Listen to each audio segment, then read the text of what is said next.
నమస్కారం. 3 మ్యాంగో సాంబార్ మసాలా ఓంకారం ఈ కార్యక్రమానికి స్వాగతం. రమల శాస్త్రం అంటే పాచికల ద్వారా మీ జాతకపర సమస్యలకి పరిష్కారాన్ని అందించడానికి రమల శాస్త్ర ప్రావీణ్యులు ఆధ్యాత్మికవేత్త జ్యోతిష్ విద్వాన్ డాక్టర్ దేవిశ్రీ గురూజీ గారు మనతో ఉన్నారు. వారిని అడిగి మన సమస్యలన్నిటికీ కూడా చక్కటి పరిష్కారాలు తెలుసుకుందాం. నమస్కారం గురూజీ. బ్రహ్మోస్మి. గురూజీ, ముందుగా ఈరోజు ఏం తెలియజేయబోతున్నారు? శ్రీ గురుభ్యో నమః. హరి ఓం. గురు బ్రహ్మ గురు విష్ణు గురుదేవో మహేశ్వరః. గురు సాక్షాత్ పరబ్రహ్మ తస్మై శ్రీ గురువే నమః. గురువే సర్వలోకానాం విషజే భవరోగిణాం నిధయే సర్వవిద్యానాం దక్షిణామూర్తయే నమః. ఆదిశేషాయ నమస్తుభ్యం అనంతఫలదాయకం. నమో అస్త పద్మనాభాయ నాగానాం పతయే నమః. సర్వేభ్యో మహాజనేభ్యో మాతృపితృదేవతభ్యో ఆచార్య దేవతభ్యో నమో నమః. శ్రీ వీక్షణ బాంధవ్యభ్యో నమో నమః. హరి ఓం. ఈరోజు బుధవారం, ద్వితీయ రోజు, అంటే విశేషంగా ఈ నవరాత్రి పండుగల్లో రెండో రోజు. ఈరోజు కూడా ప్రథమం కాళంచ, ద్వితీయం లక్ష్మి, తృతీయం సరస్వతి. మొదటి 3 రోజులు మహాకాళి, తర్వాత 3 రోజులు మహాలక్ష్మి, తర్వాత 3 రోజులు మహాసరస్వతిని ఆరాధన చేయాలి. మహాకాళి, మహాలక్ష్మి, మహాసరస్వతి. విశేషంగా ఫస్ట్ రోజు ఏం చేయాలని తెలుసుకున్నాము. ఏ దేవుడి అధిపతి అనేది కూడా తెలుసుకున్నాం. శైలపుత్రి. ఈరోజు బ్రహ్మచారిణి గురించి ఆచరణ చేయడం, బ్రహ్మచారిణి గురించి వ్రతం చేయడం, బ్రహ్మచారిణి గురించి పూజించడం. ఇదే కాకుండా ఇక ద్వితీయ రోజు అంటే అమృతలక్ష్మి. మహాలక్ష్మి రూపంగా చేసేవారు శైవాగమతో అమృతలక్ష్మిని ఆరాధిస్తారు. అంటే లక్ష్మీ రూపంగా కొలిసేవారు అమృతలక్ష్మి, కాళికా రూపంగా చేసేవాళ్ళు ఈరోజు విశేషంగా బ్రహ్మచారిణి అని పూజిస్తారు. ఈరోజు కూడా అమ్మవారికి విశేషంగా ధ్యాన, ఆవాహన, షోడశోపచార అన్ని విధాలుగా పూజలు చేసి, ఎంత అనుకూలమైతే ఈరోజు ఉదయం నుంచి సాయంత్రం అర్చించి పూజించి పూజ పునస్కారాలని చక్కగా చేసుకొని ఈరోజు కూడా మీకు నేను తెలియచేసిన మంత్రాన్ని జపం చేసుకుంటూ ఉండాలి. ఈ మంత్ర విశిష్టత, మంత్ర విశేషత చాలా పవర్ఫుల్. నవదుర్గా వర్ణ మంత్రము అని నన్ను మీకు చెప్పాను. చాలా పవర్ఫుల్ అది. ఆ చాముండేశ్వరి మంత్రాన్ని మీరు చక్కగా పూజించింది అయితే, ఈ జపం చేసినట్టే అమ్మవారే ప్రత్యక్షంగా మీకు దర్శిస్తుంది ఏదో ఒక రకంగా. ఎందుకంటే కలియుగంలో మహాకాళి, మహాలక్ష్మి, మహాసరస్వతి. మహాకాళి వల్ల మనకేం లాభం?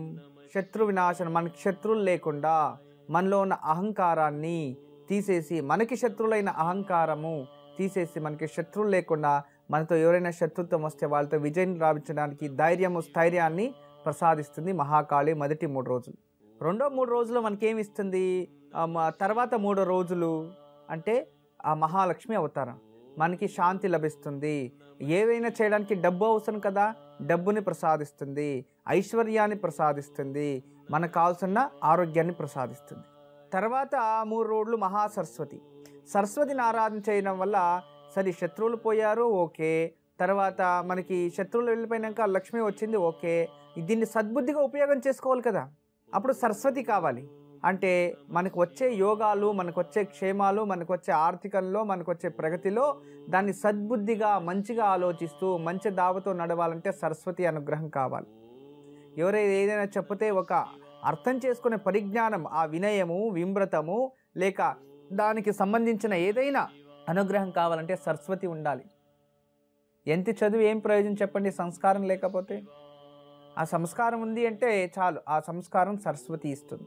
అంటే విద్యాభ్యాసము, ఎడ్యుకేషన్, సరస్వతి అనేది ఆ ఒక 3 రోజుల్లో మనకు వస్తుంది. అంటే ఇక్కడ మహాకాళి, మహాలక్ష్మి, మహాసరస్వతి. మొదటి 3 రోజులు మహాకాళి, తర్వాత మహాలక్ష్మి, తర్వాత మహాసరస్వతి. ఇక ఇవన్నీ కూడా మీకు అన్ని మాధ్యమాల్లో ఉదయం చేస్తేనే ఇకంతా మీకు చెప్తూ ఉపదేశం చేస్తూ ఉంటారులేండి. మన సబ్జెక్ట్ ఉంది బిల్వదళం. ఎందుకంటే ఫ్రైడే రోజు నేను తయారు చేశాను దాన్ని చెప్పాలని, ఇప్పటిదాకా కాలేదు. బిల్వదళము ఎంత విశేషత! బిల్వపత్ర త్రిగుణం, 3 గుణాలున్నది. త్రిగుణాకారం, 3 గుణాలును అంటే అగ్నితత్వము, సూర్యతత్వము, చంద్రతత్వాన్ని చూస్తుంది. అంతేకాకుండా అందులో సూర్యచంద్రుడు, ఆకాశం 3 తత్వాల్ని చూస్తుంది. పూర్వ, పశ్చిమ, ఊర్ధ్వాన్ని ఆకాశం చూస్తుంది. చూడండి, త్రిగుణం త్రిగుణాకారం త్రినేత్రంచ 3 నేత్రాలుగా కనబడుతుంది. ఇలా నిలబడితే ఇదొకటి ఇదొకటి ఇదొకటి 3 నేత్రాలుగా కనబడుతుంది. త్రిగుణం త్రిగుణాకారం త్రినేత్రం త్రియాయుధం 3 ఆయుధాల నుంచి త్రిశూలం ఆకారంగా ఉంటుంది. పైన ఒకటి లెఫ్ట్ రైట్ త్రిశూలాన్ని. అర్థమైంది కదా. త్రిశూలం అంటే ఏం తెలుసా? మనిషిలో ఉన్న తాపత్రయ అంటే తాపత్రయాలని దూరం చేసే త్రిశూలాన్ని మనకు చూపిస్తుంది. అది వర్ణాన్ని చూపిస్తుంది. అంటే త్రిశూలం రూపంలో ఉన్న ఆ ఒక దళం. త్రిగుణం త్రిగుణాకారం త్రినేత్రంచ త్రియాయుధం త్రిజన్మ పాప సంహారం ఏకబిల్వం శివార్పణం. అలాంటి 3 జన్మలు పాపాలు చేస్తుంది. అలాంటి 3 ఆకులున్న ఒక బిల్వాన్ని దేవుడికి సమర్పిస్తే అని దాంట్లో ఉంది. అయితే మనం ఏం చేస్తున్నాం చెప్పండి?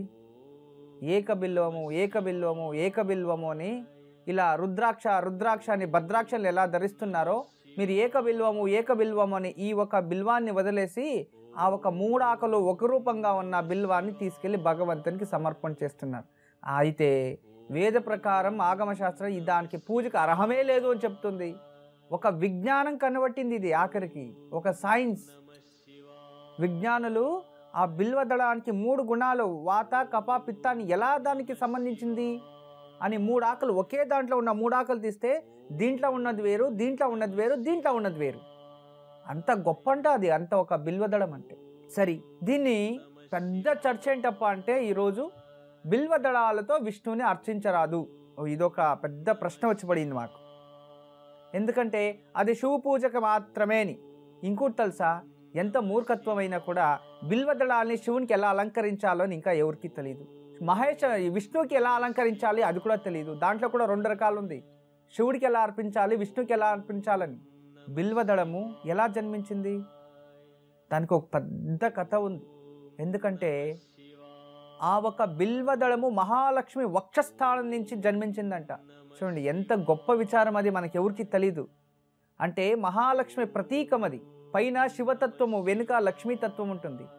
బిల్వదళాల కింద మహాలక్ష్మి ఉంటుంది.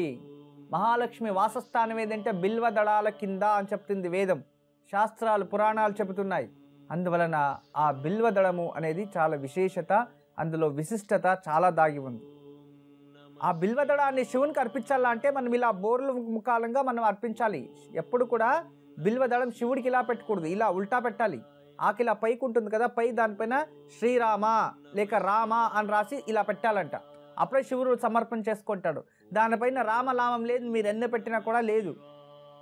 మన ఒక అతను నన్ను కలిశారు. అయ్యా నమస్కారం అండి. నమస్కారం చెప్పండి. 1,000,000 బిల్వార్చన చేయాలండి మేము ఈసారి. ఎప్పుడండి? ఈసారి కార్తీక పౌర్ణమికి 1,000,000 బిల్వార్చన చేయాలండి మేము అన్నాడు. చెయ్యండి.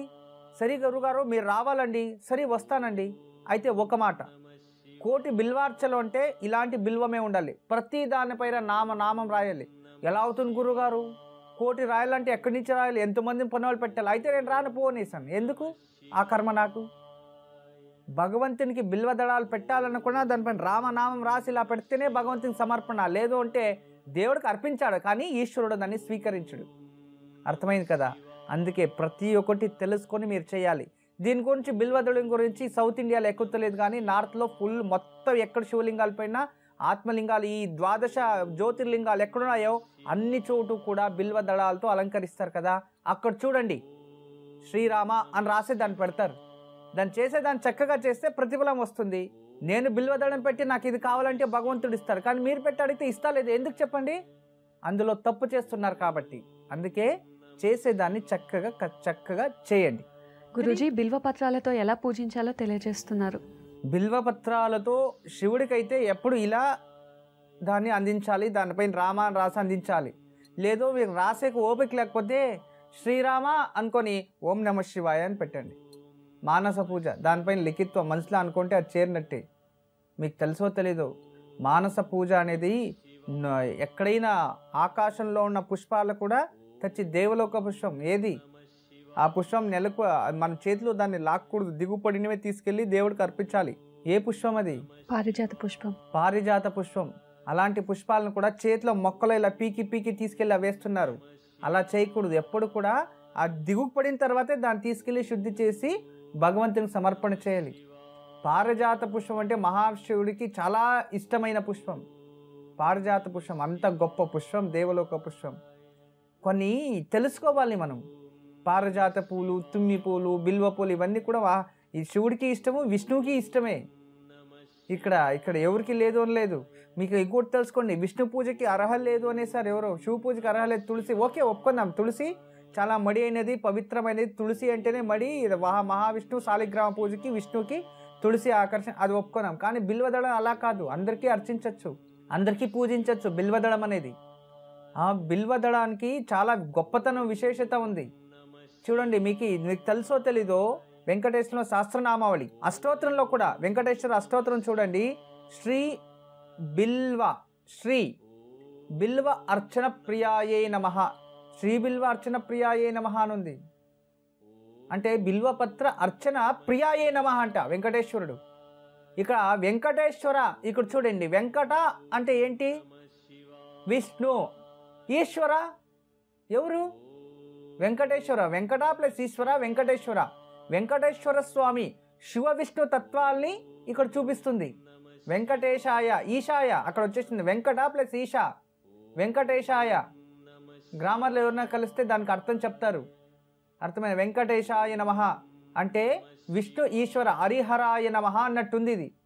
కానీ ఏం చేసేదో పోటాపోటీలు. దీంట్లో కూడా శైవాగమా, వైష్ణవాగమా, పాంచరాత్రాగమా, అదే ఉండి దాని గురించి వద్దు. గురుజీ నర్సాపూర్ నుంచి మల్లయ్యచారి కాలర్ లైన్లో ఉన్నారు, వారితో మాట్లాడదాం. నమస్కారం అండి మల్లయ్యచారి గారు. సార్ చెప్పండి సార్. ఎవరి గురించి తెలుసుకోవాలనుకుంటున్నారు? మా అమ్మాయి గురించి అండి. తప్పకుండా అండి. మీ అమ్మాయి పేరు, నక్షత్రం చెప్పండి. అమ్మాయి పేరు సంధ్యారాణి. పుట్టిన డేట్ ఉన్నది, నక్షత్రం అని తెలియదండి.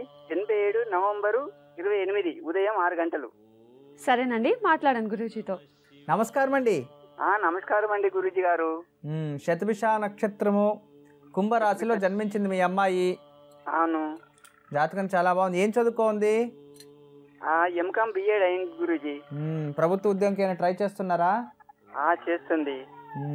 ఉద్యోగం లభిస్తుంది, గవర్నమెంట్ ఉద్యోగం అమ్మాయి జాతకంలో ఉంది. వివాహం కొరకే బాగా ప్రయత్నిస్తున్నాం గురూజీ. ఎంతకు ప్రయత్నిస్తున్నా చాలా లేదు, వచ్చినాయి మరిపోతున్నాయి సంబంధాలు. దేని కొరకు, ఎందుకు అని మీతో తెలుసుకోవాలని అనుకుంటున్నాం గురూజీ గారు. ఎన్ని సంవత్సరాల నుంచి పెళ్లి చేయాలనుకుంటున్నారు? 2 సంవత్సరాల నుంచి ప్రయత్నం చేస్తున్నాం గురూజీ. ఓకే. ఏ సంబంధం కుదరటు రాలేదు. ఓకే. ఈమెకేమన్నా పూజలు అట్లాంటి ఏమన్నా ఉంటాయా అని చెప్పి. ఎన్నో అమ్మాయి మీకు? ఈమె మొదటి అమ్మాయి, ఏకైక పుత్రికనే, జ్యేష్ఠ పుత్రిక. మీరెన్నో కొడుకు మీ నాన్నకి? అబ్బాయిలు 2. ఓకే, మంచిది. నేను కొన్ని పరిహారాలు చెప్తాను, అమ్మాయి చేతిలో చేయించండి. 9 రోజులు తెల్ల జిల్లేడు చెట్టు పూజ చేయించండి. రోజు ఉదయాన్నే 9 రోజులు 4 నుంచి 5 గంటల లోపు జిల్లేడు చెట్టుకి పసుపు నీళ్లు పోసి ఈ మినప్పిండితో ప్రమిద చేసి అందులో నువ్వుల నూనె పోసి దీపం వెలిగించాలి. తెల్ల జిల్లేడు చెట్టు మొదల్లో మినప్పిండి దీపం. ఇలా 9 రోజులు చేసింది అయితే ఖచ్చితంగా 9 రోజుల్లో అమ్మాయి జాతకంలో ఉన్న దోషం వెళ్ళిపోతుంది. మీ అమ్మాయికి ద్వితీయ పుత్రుడు మీ ఇంటి నుంచి పరమటి దిశ నుంచి వస్తాడు. సుఖస్థానం బాగుంటుంది, మంచి జీవితం ఉంది, అమ్మాయికి ఉద్యోగం కూడా లభిస్తుంది, ప్రాబ్లం లేదు. ప్రతిరోజు కుజ రుణ విమోచక స్తోత్రం చదువుకోమని చెప్పండి. ప్రతి మంగళవారం సుబ్రహ్మణ్య స్వామి 16 వారాల పాలాభిషేకం చేయించండి. శనివారం రోజు ఆంజనేయ స్వామి గుడిలో తమలపాకు మాల ఇప్పించండి. ఇవి చక్కగా 16 వారాలు చేస్తే 4 మాసాలు ముగిసేలోపే మీ అమ్మాయికి శుభవార్త కలిసి వస్తుంది. ఎప్పుడు మా ఆశీస్సులు ఉంటాయి. నమస్తే. గురూజీ పశ్చిమ గోదావరి నుంచి నాగేశ్వరరావు కాలర్ లైన్లో ఉన్నారు, వారితో మాట్లాడదాం. నమస్కారం అండి నాగేశ్వరరావు గారు. నమస్కారం అండి. నమస్కారం అండి. ఎవరి గురించి తెలుసుకోవాలనుకుంటున్నారు? శ్రీకాంత్ గురించి అండి, మా అబ్బాయి గురించి. తప్పకుండా అండి. నక్షత్రం చెప్పండి. ధనిష్ట నక్షత్రం అండి. సరేనండి, మాట్లాడండి గురూజీతో. నమస్కారం అండి. గురువు గారు, మీకు శతకోటి వందనాలండి, పాదాలకు వందనాలు. మా ఆశీస్సులో ఉంటుంది. కాల్ కలిసింది, చాలా ఆనందంగా ఉందండి. We are very happy. God bless you. Sir, ఇప్పుడు మా అబ్బాయి పేరు శ్రీకాంత్ అండి. ఈ అబ్బాయికి 2007 నుంచి అసలు ఏం బాగుంటలేదండి. ఎక్కువగా అసలు మనసు స్థిరంగా ఉండదు. పోతే ఎప్పుడు టెన్షన్ గా ఉంటాడు. ఏం మాట మాట్లాడి తెలియదు. అదండి పరిస్థితి. అంతకుముందు 2000 నుంచి ఒక 4-5 సంవత్సరాలు కొద్దిగా బిజినెస్ చేశారండి. నేను వైశ్యాసం అండి. బిజినెస్ చేశారు. చేస్తే అప్పుడు పర్వాలేదు, కానీ 2007 నుంచి బాగుంటలేదండి. అక్కడ డాక్టర్కి చూపించాం, అక్కడక్కడ చూపించినా కూడా ఏం బాగుంటలేదు. చాలా బాధగా ఉంటుందండి మాకు పరిస్థితి. ఉద్యోగం చేస్తా అంటే ఉద్యోగం లేదు, అవునండి. బిజినెస్ చేస్తాను అంటాడు, పెద్ద పెద్ద ఆలోచన దాన్ని మధ్యలోనే ఆపేస్తాడు. అంతేనండి. ఏం చదివాడు అబ్బాయి? ఆ అబ్బాయి 10th క్లాస్ వరకు అండి. సరే, కానీ డిప్రెస్ లో ఉన్నాడు. డాక్టర్ దగ్గర చూపిస్తే కూడా ఏం ప్రయోజనం లేకుండా అయింది. అవునండి, అంతే. కోపంగా ఉంటాడు ఎప్పుడు? అధికమైన కోపం అండి, ఏం మాట్లాడేది కూడా తెలియదు. ఓకే, మీ పైన వ్యతిరేకంగా ఉంటాడు. హలో సార్, మీ పైన ఎక్కువ వ్యతిరేకంగా ఉంటాడు కుటుంబానికి. అవును, నా మీద ఎక్కువ వ్యతిరేకంగా ఉంటాడు, వాళ్ళ అన్న మీద కూడా ఉంటాడు, ఎక్కువ నా మీద ఉంటాడండి. ఓకే ఓకే, ఏం బిజినెస్ చేసేది మీరు? అంతకుముందు వాళ్ళు మామూలుగా ఈ బడ్డీ షాప్ చేశారండి. ఇప్పుడు ప్రస్తుతం ఆ అబ్బాయి 2007 నుంచి ఊరినే ఉంటున్నాడు. ఏదైనా చేసుకోరంటే ఏమి చేయడు, ముందుకు రాడు. మా ఇది బాగాలేదంటాడు, నాకు ఏదో పట్టిందంట ఇది చెబుతుంటాడు. చేస్తానంటాడు, మీరు అన్నట్టుగా ముందుకే వెళ్ళడు. ఓకే, మీరేం బిజినెస్ చేస్తారు? మాది మామూలుగా ఇక్కడ కూల్ డ్రింక్స్, ఫ్యాన్సీ, కిరాణా చేసుకుంటాం. అబ్బాయికి పెళ్ళి? అబ్బాయి మ్యారేజ్ కాలేదండి ఇంకా. ఇప్పుడు మనకి ఏమైనా బిజినెస్ అవి ఇవి చేస్తేనే కదా పెళ్లి చేయాలి. అవును, అంతే కదండి. కానీ పెళ్లి చేస్తే కూడా మంచిగా అవుతాడని ఉంది జాతకంలో. కానీ వివాహం అయిన తర్వాత అంతకు ముందే మనం ఏదైనా మంచి బిజినెస్ రెడీ చేసి కరెక్ట్ చేసి పెళ్లి చేయాలి. లేదా వచ్చి ఆ తర్వాత ఆమె దగ్గర గొడవ పడి కోపం పడి ఆమెను పట్టుకొని కొట్టి తర్వాత ఆమె కేసు పెట్టి ఇవన్నీ చాలా ఉంటాయి. అవునండి, దాని నుంచి ఇప్పటి నుంచి అంత జాగ్రత్తగా పడుకోవాలి మీరు కూడా. అక్కడ మీ మాట వినడు, అదే వచ్చినది ఇక్కడ పెద్ద ప్రాబ్లం. నా మాట వినడండి, మమ్మల్ని కేర్లెస్ గా మాట్లాడతారు. మీరేదో డోంట్ కేర్, మీరేం చేశారు మమ్మల్ని అంటారండి. పాపం చిన్న వయసు ఇంకా కష్టపడి తెచ్చి భోజనం పెడుతున్నారు కదా, ఇంకా ఇంట్లో కూర్చొని పెట్టుకుని అదే నువ్వు పెట్టేదండి. ఎవరైనా చూస్తారు మీ అని చెప్పి అంటారండి మమ్మల్ని. ఎవరైనా చూస్తారు, మాట్లాడతారులేండి. కాదు, ఇంట్లో ఏమి పని చేయకుండా కూల్ మన హోటల్లో పనిచేస్తే కూడా ఉదయం నుంచి సాయంత్రం వరకు హోటల్లో తుడిస్తేనే వాడు భోజనం పెడతారు, ఉత్తినే ఎందుకు పెడతాడు? పరిస్థితి అట్లుందండి మా పరిస్థితి. మూర్ఖత్వం ఏం చేసేది. మరి తల్లిదండ్రులు విలువ తెలియని వాళ్ళు ఇలాగే మాట్లాడుతుంటారు, మూర్ఖులు, పరమ మూర్ఖులు. గౌరవించండి, కేర్లెస్. ఆఫ్టర్ ఆల్ మీరు అంత మాటగా మాట్లాడుతుంటారండి ఎక్కువగా. కోపం, మరి దానికి పరిష్కారం చెప్పండి సార్ మాకు. మరి గురుగారు, మా బాధ ఎమ్మ బాధగా ఉంది. ఏడవాలో నవ్వాలో, ఎవరు చుట్టాలు ఎవరిని చెప్పినా కూడా వాళ్ళు జడ్జిమెంట్ చెప్పినా కూడా అది మాత్రం వాళ్ళ మాట వాళ్ళు కూడా మేము చెప్తే మా మాట ఇంటలేదు, మేము చెప్పే ప్రయోజనం లేదని చెప్పట్లేదండి. మాకు కూడా రావట్లేదు, చుట్టాలు కూడా ఎవరు సహాయం లేదండి. ఆ భగవంతుడి సహాయమే మేము అనుకుంటున్నప్పుడు మీ సహాయం అనుకుంటున్నాం మేము. మీరు మార్గం చెప్పండి సార్. ప్రతి అమావాస్య రోజు మీరు విశేషంగా శనేశ్వర దేవాలయంలో తైలాభిషేకం 16 వారాలు చేయించండి. ప్రతి మంగళవారం వీరభద్ర స్వామి లేదా కాలభైరవ దేవస్థానంలో వేప నూనెతో మట్టి ప్రమిదల్లో 9 దీపాలు వెలిగించి రండి. మా అబ్బాయికి సరిపోవాలి, రెడీ అయిపోవాలి అని ఇలా సంకల్పం చేసుకొని అబ్బాయి చేతిలోనే ప్రతి గురువారం గురు దేవాలయాన్ని 18 ప్రదక్షిణలు చేసి నెయ్యి దీపం వెలిగించమని చెప్పండి. శనివారం అబ్బాయి చేతిలో శనివారం రోజు ఎక్కడైనా ఆంజనేయ స్వామి దేవాలయంలో ఏదైనా తీయని ప్రసాదం నైవేద్యం చేయించి దాన్ని భక్తులకి ప్రసాదంగా పంచిపెట్టాలి. ఇలా 16 వారాలు చక్కగా చేస్తే అతనిలో కాస్త మార్పు వస్తుంది. ఇంకా ఆఫ్టర్ 2 yearsలో అతను చాలా చేంజెస్ అవుతుంది. తర్వాత మీరు మ్యారేజ్ చేయడం ఇలాంటి చేయొచ్చు. ఇప్పుడు ఏంటి ప్రయత్నం చేయకండి. 2016 కంప్లీట్ అయిన తర్వాత 2016 నుంచి వివాహం చేస్తారు. నేను చెప్పింది చక్కగా చేయండి, మీకు త్వరలోనే అంతా మంచి జరుగుతుంది. నమస్తే. నాగేశ్వరరావు గారు విన్నారు కదా, గురూజీ చెప్పింది పాటించండి, తప్పకుండా శుభం జరుగుతుంది. గురూజీ వైజాగ్ నుంచి సాయి ప్రకాష్ కాలర్ లైన్లో ఉన్నారు, వారితో మాట్లాడదాం. నమస్కారం అండి సాయి ప్రకాష్ గారు. మేడం, మా అబ్బాయి అండి. మీ పేరు? నా పేరు వెంకట్రావు అండి. మా అబ్బాయి పేరు చైతన్య సాయి ప్రకాష్ అండి. సరేనండి, అబ్బాయి గురించి తెలుసుకుందాం అనుకుంటున్నారా? అవును మేడం, అవును మేడం. నక్షత్రం చెప్పండి మేడం. నక్షత్రం అంటే సరిగ్గా తెలియదు మేడం. 14/8/2006లో పుట్టాడు మేడం. సరేనండి, మాట్లాడండి గురూజీతో. నమస్కారం అండి. ఎంతో ఆనందంగా ఉంది గురుదేవ, మేము మాట్లాడడం కూడా కాదు గురుదేవ. మేము అంటే వైజాగ్ దగ్గర నర్సీపట్నం ఊర్లో ఉన్నాం గురుదేవ. ఓకే, వైజాగ్ నుండి. అవును అవును గురుదేవ. ఏం చదువుకుంటున్నాడు అబ్బాయి? అబ్బాయి గురుదేవ ఇప్పుడు 5వ తరగతి చదువుతున్నాడు గురుదేవ. 5వ క్లాస్. అవును గురుదేవ. ఓకే, జాతకం బాగుంది మీ అబ్బాయిది. అంటే ఫ్యూచర్ అనుకుంటుంది గురుదేవ. వాడు సరిగ్గా గురుదేవ కొంచెం మొండిగా, కొంచెం కోపం ఎక్కువ గురుదేవ. ఏదైనా చెప్తే చాలా సార్లు చెప్తే కానీ చేయడం కూడా ఇష్టపడకూడదువా? అంటే మీరు చెప్తున్న వినాయకుడికి తెల్ల జిల్లా పుష్పాలు వేస్తున్నాం గురుదేవా, 16 వారాలు అయిపోయి గురుదేవా. ఇది మీరు ఎక్కడైనా హాస్టల్లో ఏమైనా ఉంచేయాల్సి ఉంటాయి గురుదేవా. నేను మీ ప్రోగ్రామ్ వినాక గురుదేవా మన ఈ సంవత్సరం హాస్టల్లో వేస్తాం గురుదేవా. హాస్టల్లో పెట్టారా? హాస్టల్లో వేస్తాం గురుదేవా. ఈ సంవత్సరం అక్కడ ఉన్నా గురుదేవా. ప్రత్యేకించి కావాలనే దూరం ఉంచాను గురుదేవా. అది మీరు చెప్తున్నారు కదా గురుదేవా, అందుకనే మిమ్మల్ని బాగా చేశాను గురుదేవా. లేదు, బాధపడకండి, హాస్టల్లోనే పెట్టడం చాలా మంచిది. ఎందుకంటే చిన్న వయసు నుంచి చాలా గారాభంగా పెంచేశారు, అందువల్ల ఫ్రీడమ్ ఎక్కువైపోయి కాస్త మొండితనము కోపం వచ్చేసింది. ఇప్పుడు మీరు భోజనం తిన 4 కితాలు చెప్తే భోజనం కూడా తినడు, అలా ఉంటుంది. అవును గురుదేవా. సరిపోతుంది, ప్రాబ్లం లేదు. రామకృష్ణ వాళ్ళ స్కూల్లో ఉన్నాను గురుదేవా. అవును, వేయమంటారు గురుదేవా. అంత బాగుంటుంది. అంటే వాళ్ళు ఎవరు అన్నారు బాయ్ గురుదేవా, వాళ్ళు అంటే మానసికంగా పరిస్థితి బాగుండదు అది అన్నారు గురుదేవా. వాళ్ళు ఇంటి దగ్గర నుండి చదువుకుంటే మంచిది, అబ్బాయికి మానసిక పరిస్థితి ప్రాబ్లం వస్తుంది అన్నట్టుగా ఒక అన్నారు గురుదేవా. ఇప్పుడు అంత దూరం వద్దు, మీకు దగ్గరలో ఉండేది వేయండి, అంత దూరం వద్దు కదా. అంటే గురుదేవా మనకి ఆధ్యాత్మిక చింతన వస్తుంది నా ఉద్దేశం. మీరు ఆధ్యాత్మికము అంటే ఇప్పుడు అతని ఆల్రెడీ చిన్న వయసులోనే డిప్రెషన్ లో ఉన్నారు. ఆధ్యాత్మిక కావాలా అని చెప్పేసి గురువు గారిది ఉంది అని చెప్పి తీసుకెళ్ళి అక్కడ తీసుకురావడం అది వద్దు.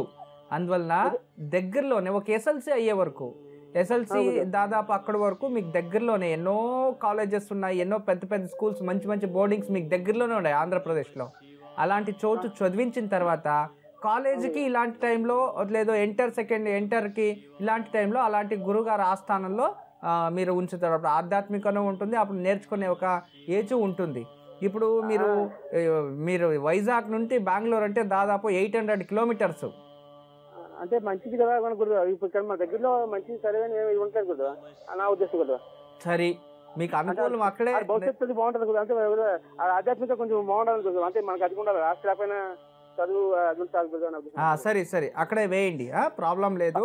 ప్రస్తుతం మానసిక పరిస్థితి పర్వాలేదు, మానసికంగా ప్రాబ్లం లేదు. ఒక 4 ముఖాల రుద్రాక్ష మెడలో ఒకటి కట్టండి. తర్వాత 4 ముఖాల రుద్రాక్ష ఇప్పుడు ఏమైనా మెడలో కట్టారా? 4 ముఖాలది మొన్న మీరు డేట్ ఆఫ్ బర్త్ ప్రకారం మన సాయిబాబా విగ్రహం కట్టింది కదా. అప్పుడు 4 ముఖాలు 6 ముఖాలు 7 ముఖాలు బాబా, 4 ముఖాలు 7 ముఖాలు రుద్రాక్ష పెట్టింది కదా. మధ్యలో ఏమో సాయిబాబా విగ్రహం కొట్టి పెట్టాం బాబా. ఓకే, ఇప్పుడు 4 ముఖాలు ఒకటే చాలు, 7 వద్దు. అక్కడ కూడా 4 ముఖాలు 4 ముఖాలు ఒకటే. బాబా గారిది తీసేయండి మెడలో నుంచి, ఒకే ఒక రుద్రాక్ష మాత్రం మెడలో వేయండి. తర్వాత ఈ అబ్బాయి ప్రతి శనివారము ఇతని చేతుల్లో నుండి మీరే ఒక ఈ మినప్పిండితో ఒక ప్రమిద చేసి అందులో నైతి దీపం వెలిగించి సరస్వతి ఫోటో ముందు ప్రతి శనివారం రాత్రి వెలిగించాలి. ఆ వెలుగులో అబ్బాయి పడుకోవాలి. దాదాపు ఒక 6 మాసాలుగా అలా చేస్తూ ఉండండి. తర్వాత ప్రతి అమావాస్య రోజు నదీ తీరం, మీకు దగ్గరలో ఎక్కడైనా నదీ తీరం ఉంటుంది, అక్కడ ఉదయం కానీ సాయంత్రం కానీ స్కూల్ నుంచి వచ్చిన తర్వాత తీసుకెళ్ళి స్నానం చేసి ఒక బూడిద గుమ్మడికాయ అబ్బాయికి దృష్టి తీసి ఆ నీళ్ళల్లో వదిలేయండి. అలా చేస్తే అబ్బాయి జాతకులు ఏదైనా మానసికంగా ఇలాంటి దోషాలు ఉంటే అవి దూరం అయిపోతాయి. సరస్వతి అనుగ్రహం కూడా వస్తుంది. జాతకంలో ఎలాంటి దోషం లేదు, మీరేం భయపడకండి. ప్రతి సంవత్సరానికి ఒక్కిత అబ్బాయి వెయిట్ ఎంత ఉంటుందో అంత బియ్యం తులాభారం చేసి ఆ బియ్యం అన్నదానానికి ఎక్కడైనా ఇస్తూ ఉండండి. త్వరలోనే మీ అబ్బాయికి మంచి ఎడ్యుకేషన్, విద్యాభ్యాసము అన్నీ చక్కగా కలిసి వస్తాయి. మానసిక పరిస్థితి సరిపోతుంది. మీరేం భయపడకండి. ఆ పరమేశ్వర అనుగ్రహం మీ కుటుంబంపై ఉంటుంది, మీ అబ్బాయి పైన ఉంటుంది, మంచిదవుతుంది. నమస్తే. గురూజీ, గుడివాడ నుంచి పుష్పలత కాలర్ లైన్లో ఉన్నారు, వారితో మాట్లాడదాం. నమస్కారం అండి పుష్పలత గారు. నమస్తే మేడం. నమస్తే అండి, ఎవరి గురించి తెలుసుకోవాలనుకుంటున్నారు? నా గురించి తెలుసుకుంటున్నాను మేడం. తప్పకుండా అండి, మీ నక్షత్రం చెప్పండి. కృతిక నక్షత్రం 4వ పాదం మేడం. సరేనండి, మాట్లాడండి గురూజీతో. నమస్తే అమ్మా. నమస్తే గురువు గారు, పాదాలు మా ఆశీస్సులు ఉంటాయి తల్లి. నా గురించి తెలుసుకోనుకుంటున్నాను గురువు గారు. కృతికా నక్షత్రం 4వ పాదం, వృషభ రాశి. అవును గురువు గారు. దుస్థానం చూపించింది రమల శాస్త్రం, ఇప్పుడు కుటుంబ స్థానం చూపించింది. ఏం చదువుకున్నారు? నేను ఎంకామ్ చేశాను గురుగారు. ఇప్పుడు ఏం చేస్తుంటారు? ప్రెసెంట్ జాబ్ చేయట్లేదు కూడా. నా ఫ్యూచర్ ఎలా ఉంటుంది ఏంటని. ఎందుకు జాబ్ చేయట్లేదు? అంటే మ్యాచెస్ చూస్తున్నారు. సరే తల్లి, ప్రజెంట్ అయితే నీ జీవితం బాగుంది, ఫ్యూచరు నీ జీవితం బాగుంది, ప్రాబ్లం లేదు. కానీ నువ్వే ఆలోచించే విధానం సరిలేదు. అన్ని నెగిటివ్ థాట్స్, ఏదేదో ఊహించుకుంటావు, ఏదేదో అనుకుంటావు, కానీ ఏది జరగదు. నీ జీవితంలో ఇప్పటిదాకా నువ్వు అనుకోంది ఒకటి, నీ జీవితం అయ్యిందే ఇంకొకటి. అంతే కదమ్మా. అవును గురుగారు. కానీ ఏ దాంట్లోనూ నువ్వు అనుకున్నట్టు ఒక దాంట్లో కూడా సక్సెస్ అవుతా లేదు. అన్నిట్లో ఆతంకాలు ఏదో ఒక రకంగా వస్తూ ఉంటాయి. అవును గురుగారు. ఎన్నో కూతురు నువ్వు మీ నాన్నకి? రెండో కూతురు గురుగారు. మీ అక్కయ్యకి మ్యారేజ్ అయిందా? అయింది గురుగారు. ఎన్ని సంవత్సరాలు ఏం చేసి? ఒక 16 years అవుతుంది గురుగారు. ఓ, అక్కయ్యకి పెళ్లి చేసే 16 years? అయిపోయింది గురుగారు. అయితే మీ అక్కయ్యకి నీకు ఎంత డిఫరెన్స్ ఏజ్? 3 years అలా ఉంటుంది. ఇప్పుడు మీకెంత తల్లి ఏజ్? అయితే నాకు వచ్చి 33 గురుగారు. 33. ఇంతకుముందు మ్యారేజ్ ఫిక్స్ అయ్యి క్యాన్సిల్ అవ్వడం ఇలాంటిది ఏదైనా? అయ్యింది గురుగారు. ఎప్పుడు? 2009. డివోర్స్ ఎప్పుడైంది? ఒక 6 months లోనే. 6 months అయిందా డివోర్స్ అయ్యి? అవును. అసలు ఏముంది తల్లి ఇప్పుడు? అంటే మ్యాచెస్ చూస్తున్నారు, మరి ఏది సెట్ కావట్లేదు. అంటే నా ఫ్యూచర్ ఎలా ఉంటుంది, గవర్నమెంట్ జాబ్ ఏమైనా ఉందా అని. గవర్నమెంట్ జాబ్ లేదు, ప్రైవేట్ జాబ్ అయితే ఉంది. నీ జీవితంలో బాగుంటావు అని జాతకంలో ఉంది. అండ్ నీ జాతకంలోనే కొంచెం ఇవన్నీ జరగడానికి నీలో కొంచెం కారణం ఉంది. ఇప్పుడు చాలా చేంజ్ అయ్యాలి, మారిపోయావు. కొన్ని పరిహారాలు చెప్తాను, చేసుకో. వివాహం అయితే మంచి అబ్బాయే వస్తాడు. మొదటి అబ్బాయి సెకండ్ మ్యారేజ్కే వెళ్తావు, అతనికి సెకండ్ మ్యారేజే. మొదటి అబ్బాయి మీ ఇంటి నుంచి వెస్ట్ సైడ్ నుంచి వస్తాడు. జ్యేష్ఠ పుత్రుడు, ప్రైవేట్ ఉద్యోగంలో ఉంటాడు. సెకండ్ మ్యాచ్ ప్రాబ్లం లేదు, మంచి అతనే ఉంటాడు, జీవితంలో హ్యాపీగా ఉంటావు. కానీ ఎందుకు ఇన్ని రోజులు లేట్ చేశారు వివాహానికి ప్రయత్నించకుండా? ఎక్కడ చేస్తున్నా కానీ ఒకటి సరిగా కుదరట్లేదు. ఎప్పటి నుంచి ప్రయత్నిస్తున్నారు మీరు? ఒక 2 years నుంచి. 2 years నుంచి. మీరు స్వర్గస్థులయ్యి ఎన్ని సంవత్సరాలు అయ్యా వీళ్ళు? ఇప్పటికి 5 years అయిపోతుంది గురుగారు. 5 years తర్వాత 3 years గ్యాప్ తీసుకొని ఇప్పుడు ట్రై చేస్తున్నారు. అవును గురుగారు. సంతానం ఏం లేదా? ఏం లేదు గురుగారు. అంటే ఇప్పుడు చూసుకునే మ్యాచెస్ అయిన కుజోసం చూసుకోవాలి. అవసరం లేదు, అవసరం లేదు. రెండో మ్యారేజ్ కదా, ఇప్పుడు అవసరం లేదు, ప్రాబ్లమే లేదు. హ్యాపీగా నువ్వు ఉండు, మంచి వరం పంపిస్తాను. అదే గురుగారు అంటే చెప్పారు, కొంతమంది చెప్తే 41 days వచ్చి సుబ్రహ్మణ్య స్వామికి చేశారు అన్నమాట. నాన్నగారు చేయించారు పూజ. రాహుకేతులు కూడా చేయించారు గురువు గారు. అంటే మొన్న రీసెంట్ గా 3 months బ్యాక్ 41 days సుబ్రహ్మణ్య స్వామికి పొద్దున్నే చేశారు అనమాట శివాలయంలో. నాగదోషం అంటే ఏమీ లేకుండా రాహుకేతులు కూడా చేయించారు నాన్నగారు. ఇవన్నీ నాకెందుకు చెప్తున్నారు? మీరేం పూజ చెప్పకండి గురుగారునా. అదేం కాదు గురువు గారు, అంటే యాంగ్జైటీగా ఉంది, మీకు కాల్ చూసి అట్లా అనుకోలేదు. Okay, good. Software IT department లో వర్క్ చేసావు, మంచి షార్ప్ గా ఉన్నావు. ఎలా ఉండాలి నువ్వు? పటా పటా పటా అని మాట్లాడాలి. అనుకోలేదు గురువు గారు మీకు కాల్ చూసి. సరే తల్లి, గాడ్ బ్లెస్ యు. మంచిది. నా గురించి ఇంట్లో అందరూ బాధపడుతున్నారు. ఇక బాధపడాల్సిన అవసరం లేదు తల్లి, నేను మాట్లాడేశాను కదా, ఇంకేముంది బాధ? పెళ్లి చేయడం ఒకటే. ఫ్యూచర్ ఎలా ఉంటుంది గురువు గారు? బాగుంది, బాగుంది, ఫ్యూచర్ చాలా బాగుంది. నువ్వు ఇప్పుడు మ్యారేజ్ చేసుకో, తర్వాత మ్యారేజ్ లైఫ్ అయిన తర్వాత ఒక చేతికి ఒక బేబీ వచ్చిన తర్వాత నీ ఫ్యూచర్ తెలుస్తుంది అప్పుడు నీకు. ఎందుకంటే నువ్వు ఇప్పుడు ప్రజెంట్ చేయాల్సి ఉండేది 48 days, 48 రోజులు. ప్రతిరోజు ఉదయాన్నే చేతిలో కొబ్బరికాయ తీసుకొని గురు దేవాలయం, దక్షిణామూర్తి, సాయిబాబా ఇలాంటిది ఏదైనా గురు దత్తాత్రేయ స్వామి దేవాలయంలో ఎక్కడైనా 18 ప్రదక్షిణలు చేసి ఆ ఒక కొబ్బరికాయని దక్షిణ తాంబూల సమేతంగా దానం ఇచ్చేయాలి. ఇలా 48 రోజులు నువ్వు చేసావంటే అది ముగిసిన 3 మాసాల్లోనే నీకు వివాహం నిశ్చయం అవుతుంది. జ్యేష్ఠపుత్రుడు రెండో వివాహానికి వెళ్తావు. పరమటి దిశ నుంచి వస్తాడు తల్లి. ఇది ఐటీ డిపార్ట్మెంట్లో నేను ఉద్యోగం చేసుకుంటాడు, మంచిగా అవుతుంది తల్లి. ఎప్పుడు మా ఆశీస్సులు ఉంటాయమ్మా. నమస్తే. పుష్పలత గారు విన్నారు కదా, గురూజీ చెప్పింది పాటించండి, తప్పకుండా శుభం జరుగుతుంది. గురూజీ అనంతపురం నుంచి భాస్కర్ రెడ్డి కాలర్ లైన్లో ఉన్నారు, వారితో మాట్లాడదాం. నమస్కారం అండి భాస్కర్ రెడ్డి గారు. నమస్తే అండి. నమస్తే అండి, ఎవరి గురించి తెలుసుకోవాలనుకుంటున్నారు? అండి ఎవరి గురించి తెలుసుకోవాలనుకుంటున్నారు? మా గురించి అండి. మీ నక్షత్రం చెప్పండి. మూలా నక్షత్రం అండి. సరేనండి, మాట్లాడండి గురూజీతో. నమస్కారం అండి. నమస్తే గురూజీ. మూలా నక్షత్రము, ధనుసు రాశిలో జన్మించారు. పంచమ స్థానం, పుత్రస్థానం, ధనస్థానం చూపిస్తుంది, పూర్వ పుణ్యస్థానం. ఏం పని చేస్తారు మీరు? నేను ఎప్పుడైతే ప్రెసెంట్ అయితే వ్యవసాయం చేస్తున్నా గురూజీ. వ్యవసాయము. ఓకే. మీ కుటుంబంలో ఎవరైనా గవర్నమెంట్ ఉద్యోగంలో ఉండేవారా? మా ఫ్యామిలీలో అయితే ఎవరు లేరు కదా గురుజీ. ఓకే, మీకు యోగం ఉండింది యాక్చువల్లీ. ఎందుకంటే మీ జాతకంలో సర్పదోషం వచ్చింది. ఈ సర్పశాపం వచ్చిన దానివల్ల ఎడ్యుకేషన్ సగంలోనే వెళ్ళిపోయింది. ఆ ఎడ్యుకేషన్ పోతే ఇంకా ఉద్యోగం రాదు కదా, అలా అయిపోయింది. అయితే మీ జాతకంలో పూర్వ పుణ్యస్థానంలో సర్పం రాహు ఉన్నాడు కాబట్టి సర్పశాపం ఉంది. అందుకే మీ జీవితంలో మీరెంత కష్టపడినా ప్రతిఫలం రాదు. అవును గురుజీ. మంచి రిటర్న్స్ లేదు, రిటర్న్ లేదు. అదే మీరు వేరే వాళ్ళకి అడ్వైజ్ ఇవ్వండి, వాళ్ళకి బాగా అయిపోతుంది మళ్ళీ. కానీ మీరు చేస్తే మాత్రం రాదు. ఎందుకంటే రాహు సూర్యుని దగ్గరికి వెళ్తే గ్రహణం అయ్యి ఎలా క్షీణిస్తాడో అలా రాహు శాపం వల్ల మీరు రోజు రోజుకు క్షీణిస్తున్నారు, అభివృద్ధి అనేది లేదు. మీరు రావాల్సిన డబ్బులు కూడా రావాలి.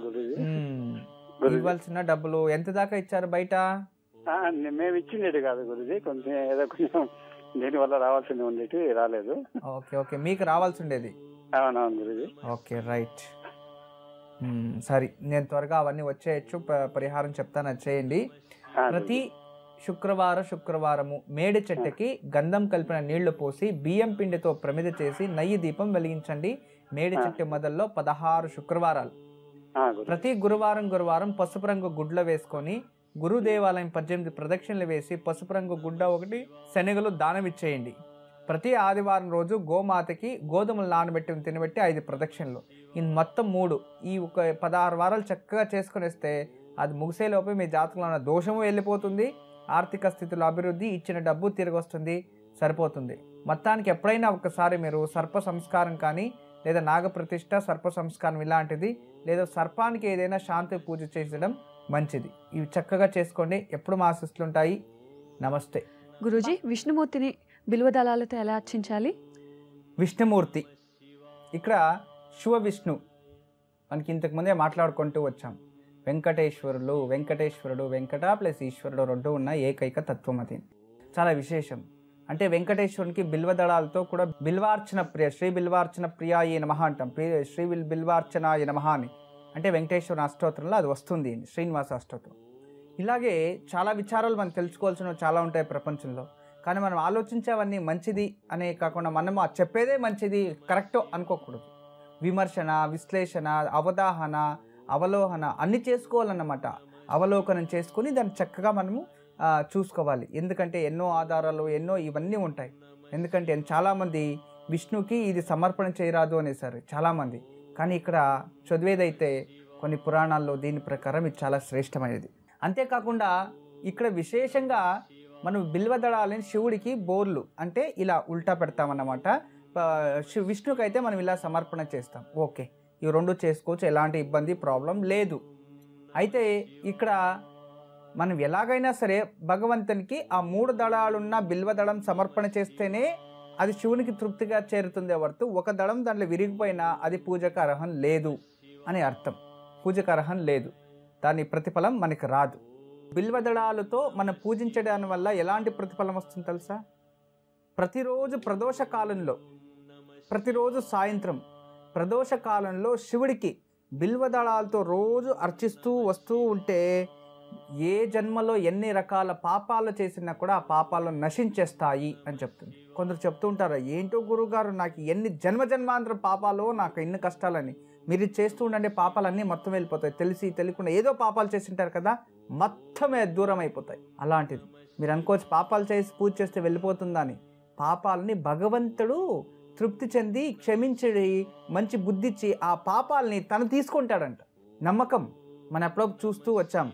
ఎవరో ఒక ఆమె 5 వివాహాలు చేసుకునేసి ఆఖరికి భగవంతునికి నమ్ముతూ ఉండేది. ఇక్కడ మాటకు ముందు నరసింహస్వామి లేదా వెంకటేశ్వర దేవాలయం అని అక్కడ వెళ్ళినా ఇక్కడ వెళ్ళినా భగవంతుని నమ్మింది కదా. నేను చేసేది కరెక్టు, భగవంతుడు నన్ను క్షమిస్తాడు, భగవంతుడు ఇంకో జీవితమైన ఈ జీవితమైనా నాకు బాగా పెట్టిని, ఈ జీవితమైనా నాకు బాగా పెట్టిని అని ఆమె మంచి జీవితం చిక్కుతుందేమో అని వెతుకుతూ ఉండింది. పర్యటన అది వెతుకుతూ ఉండి ఇంకా మంచి జీవితం దొరుకుతుందేమో అని. నా జీవితమే ఇంత, నేను దీంట్లోనే సర్దుకుపోవాలని ఎవరన్నా బుద్ధి చెప్పినా తను అర్థం చేసుకుని ఆమె జీవితం అలా అయ్యేది కాదు. అలాంటి పాపాలు ఎవరైనా చేసింటే తెలుసో తెలియకుండా రోజు ప్రదోష కాలంలో శివుడికి అర్చించడం వలన 3 జన్మ పాపాలు వెళుతాయి. అంతేకాకుండా ఒక బిల్వదళాన్ని ప్రతిరోజు కూడా అమ్మవారికి ఇప్పుడు టైంలో అష్టోత్తరం, ఈ నవరాత్రి వేడుకలు కదా ఇప్పుడు, ఇలాంటి టైంలో రోజు అష్టోత్తరం చేయడం వలన, బిల్వదళాలతో అర్చించడం వలన మనము ఏదైతే సంకల్పం చేసుకుంటామో అది త్వరలోనే ఇష్టార్థ సిద్ధి లభిస్తుంది అని చెప్తుంది. అంటే మనం ఏదైతే ఈ పూజ అష్టోత్తరం చేస్తూ ఉంటే వాళ్ళకి ఇష్టార్థ సిద్ధి, వాళ్ళు ఏదైనా ఇప్పుడు మంచి కావాలి అనుకొని దాన్ని చేస్తూ ఉంటే ఆ త్వరలోనే అది లభించేస్తుంది అని. ఇదే కాకుండా ఎక్కడైతే బిల్వ వృక్షం ఉంటుందో మన ఇంటి దగ్గర బిల్వ వృక్షం పెంచుతాము. ఈ బిల్వ వృక్షము అంటే పత్రి, బిల్వము అంటే మారేడాకు అని అర్థం. చాలామందికి మారేడు పత్రి అంటారు, బిల్వదళం అంటే అస్సలు తెలియదు. పత్రి అంటే అర్థమవుతుంది, ఒక ప్రాంతానికి సంబంధించినట్టుగా వాళ్ళు ఉపయోగం చేసుకోవచ్చేమో. అయితే ఈ ఎక్కడైనా సరే బిల్వ వృక్షము ఇంట్లో పెంచేవాళ్ళు, పాట్లో పెంచేవాళ్ళు లేదా తోటలో పెంచేవాళ్ళు, ఇంటి ముందా ఎక్కడైనా బిల్వ వృక్షం ఉంటే దాన్ని పెంచేవాళ్ళు ప్రతిరోజు కూడా దానికి ఈ ఒక రోజ్ వాటర్, పన్నీరు అంటాం కదా, పన్నీరుని దాన్ని సమర్పణ చేసి మనం పూజ చేస్తూ ఉంటారో వాళ్ళకి దారిద్ర దోష నివారణ అయ్యి ఈ ఒక రుణాల బాధని విముక్తి లభిస్తుందంట. రోజు పన్నీరు కొంచెం వేసి దాన్ని ప్రదక్షిణ చేసుకొని అక్కడ దీపం వెలిగించాలి. ఇలా చేస్తూ వస్తూ ఉంటే రుణాల బాధ తగ్గిపోతుంది, దారిద్ర్యం దూరం అయిపోతుంది. అంతేకాకుండా దుఃఖము, మనలో ఉన్న ఏదో ఆ జన్మ దుఃఖం ఉంటాం, మనకు తెలియదు ఏదో దుఃఖం, మనలో ఎప్పుడు దుఃఖిస్తూ శోకిస్తూ ఉంటాం కదా, ఆ శోకము దుఃఖము దూరం అయిపోతుంది అనే దాన్ని ఈ ఒక బిల్వతంత్రం చెప్తూ ఉంటుంది.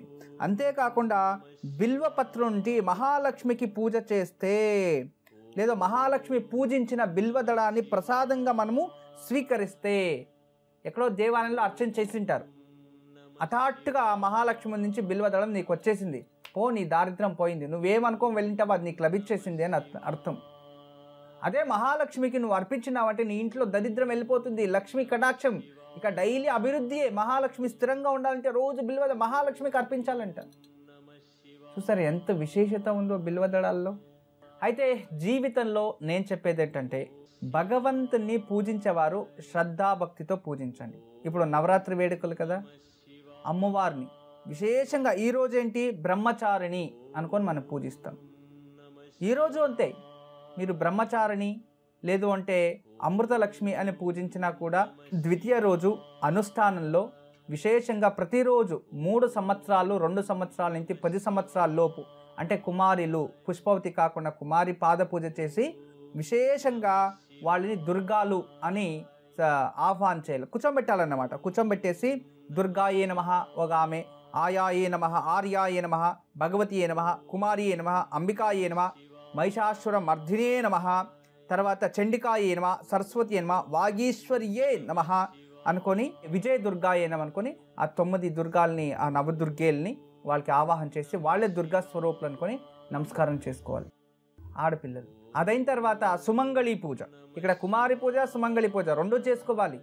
ప్రతిరోజు కుమారి సుమంగళి పూజ లేనిది సప్తశృతి పారాయణ 700 శ్లోకాల పారాయణ చేసినా ప్రయోజనం లేదు, ఇంట్లో నవచండీ యాగం చేసినా ప్రయోజనం లేదు, సహస్రచండీ యాగం చేసినా ప్రయోజనం లేదు.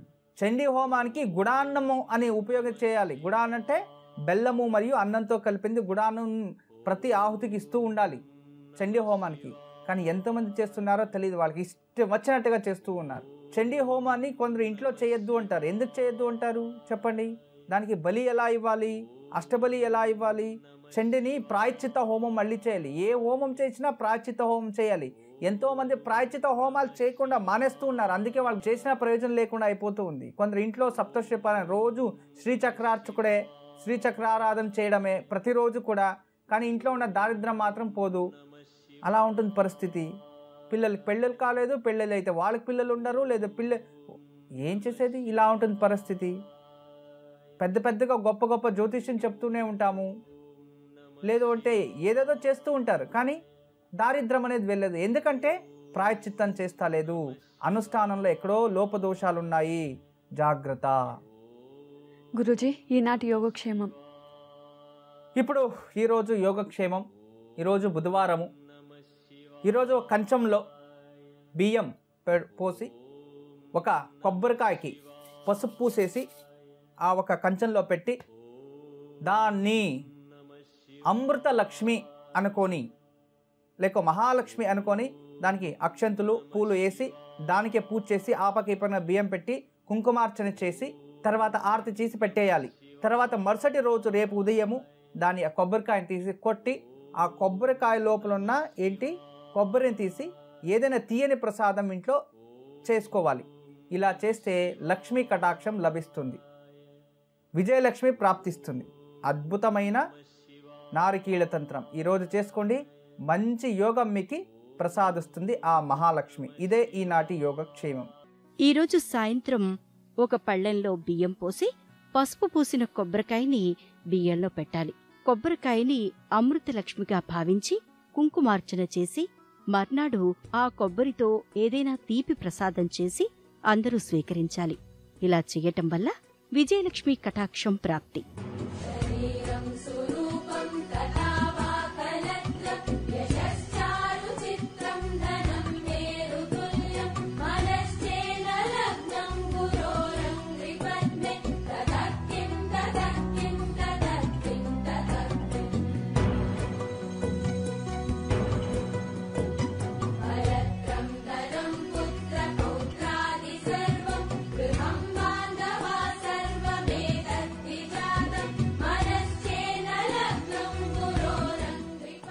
గురూజీ, చక్కటి యోగక్షేమం ఎన్నో వివరాలు తెలియజేశారు. మీకు చాలా ధన్యవాదాలు.